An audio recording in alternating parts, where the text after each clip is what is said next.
বিভিন্ন ওয়াজ মাহফিলে। আজকের যিনি প্রধান আলোচক, প্রধান বক্তা, আল্লামা হযরত মাওলানা হাফেজ কারি আব্দুর রহিম আল মাদানী সাহেব, উনি ঢাকা থেকে এসেছেন। সারা বাংলাদেশে উনি দিনের মেহনত করে চষে বেড়াচ্ছেন এবং শুধু বাংলাদেশে নয়, সারা বিশ্বের বিভিন্ন দেশে উনি এরকম দিনের মেহনত করছেন, দিনের দাওয়াত পৌঁছে দিচ্ছেন। নবীউল্লাহ কাজে উনি অত্যন্ত সতর্কতার সাথেই কিন্তু আপনার দিনের মেহনত করে যাচ্ছেন। আমরা ওনার জন্য দোয়া করি, আল্লাহ তাআলা যেন ওনাকে সুস্বাস্থ্য দান করেন এবং দীর্ঘায়ু দান করেন। এরকমভাবে দিনের দায়ী হিসাবে সারা দুনিয়াতে প্রত্যেকটি জায়গায় যেন আপনার দিনের মেহনত করতে পারে, দিনের দাওয়াত পৌঁছে দিতে পারে, সেজন্য আল্লাহ তাআলা রব্বুল আলামিনের দরবারে আমরা দোয়া করি, হুজুরকে যেন আল্লাহ তাআলা কবুল করেন।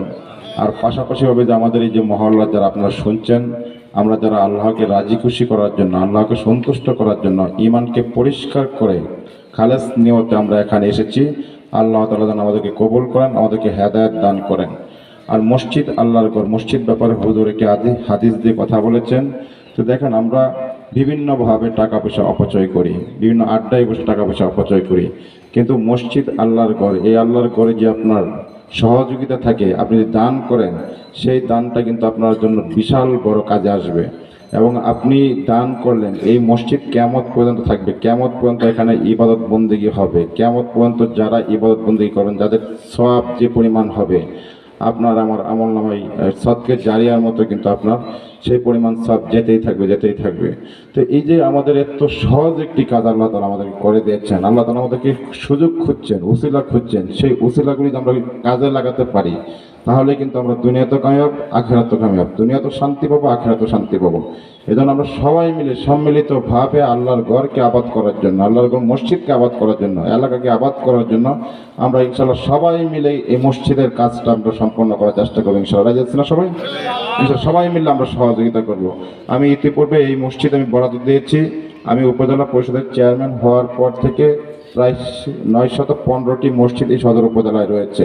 700-এর উপরে মসজিদ আমি বরাদ্দ দিয়েছি। 2 লক্ষ টাকা, 5 লক্ষ টাকা, এরকম 10 লক্ষ, 15 লক্ষ টাকার বরাদ্দ আমার বিভিন্ন মসজিদে রয়েছে। তারপরে মাদ্রাসাগুলিতে আমি বরাদ্দ দিয়েছি, শিক্ষা প্রতিষ্ঠানে দিয়েছি, রাস্তাঘাটে দিয়েছি। আপনার বিভিন্নভাবে প্রত্যেকটি সেক্টরে কিন্তু আমি আপনাদের যে পবিত্র আমানত আমার উপর অর্পণ করেছিলেন, সেই আমানত রক্ষা করার জন্য আমি প্রাণপণ কাজ করেছি এবং চেষ্টা করেছি।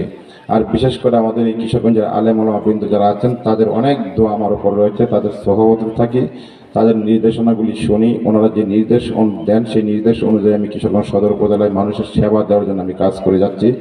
আর আমাদের এই মসজিদের জন্য আমি যে বরাদ্দ দিয়েছি, আরও ভবিষ্যতে আমাদের যেহেতু নির্বাচন খুব সন্নিকটে চলে এসেছে, আমাদের নির্বাচন হবে প্রথম ধাপে, কিশোরগঞ্জ সদর পড়েছে 4টা মে আমাদের নির্বাচন অনুষ্ঠিত হওয়ার সম্ভাবনা রয়েছে।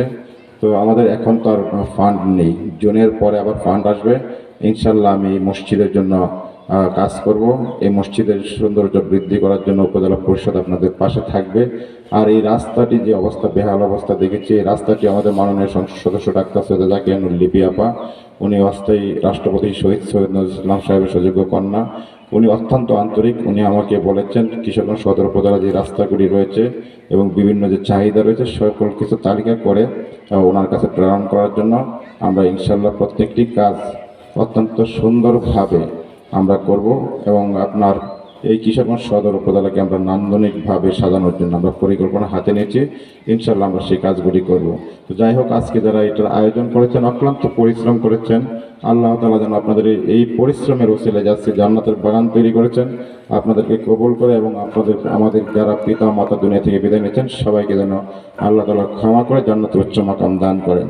আর বিশেষ করে হুজুরের প্রতি আমি দোয়া চাই, হুজুর আমার জন্য দোয়া করবেন। ধন্যবাদ সবাইকে। আসসালামু আলাইকুম রহমতুল্লাহি ওয়া বারাকাতুহু।